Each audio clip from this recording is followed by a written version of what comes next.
اہل حدیث کی سب سے بڑی خامی اور آپ کا ان کے ساتھ مین اختلاف کیا ہے؟ اہل حدیث کی سب سے بڑی خامی ہے کہ جو وہ کلیم کرتے ہیں نا کہ ہم قرآن اور صحیح حدیث کے اوپر چلتے ہیں، جہاں صحیح احادیث ان کے فرقے کے خلاف آ جاتی ہیں نا، ان کو ہضم کرنا مشکل ہو جاتا ہے، خصوصاً بنو امیہ کے حوالے سے ان کے لیے ہضم کرنی اب مشکل ہو گئی ہے۔ تو پریکٹیکلی وہ منکرین حدیث بن چکے ہیں۔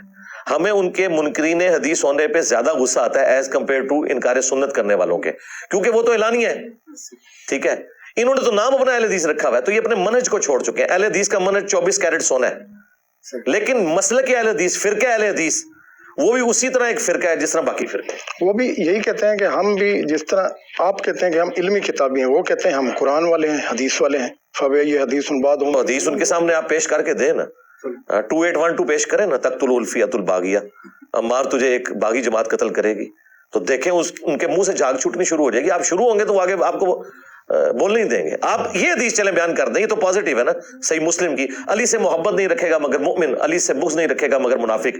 یہ آپ کسی وہابی کو محرم میں ٹیکسٹ کر دیں حدیث، آگے وہ الٹی نہ کرے، آپ میرا گریبان آ کے پکڑ لیں تو آپ کو پتہ چل جائے گا منکرین حدیث ہیں کہ نہیں، یا ان کی مسجد میں لکھ کے محرم میں لگا دیں آپ، تو دیکھیں آگے دنگا فساد شروع کریں گے کہ نہیں۔ اور یہ جعلی بنا کے آپ کسی اور صحابی کے بارے میں لگا دیں، کوئی دنگا فساد نہیں ہوگا۔ حضرت علی کا تو مسئلہ تو ہے نا خراب، ہاں نظر آ رہا ہے۔ ڈاکٹر اسرار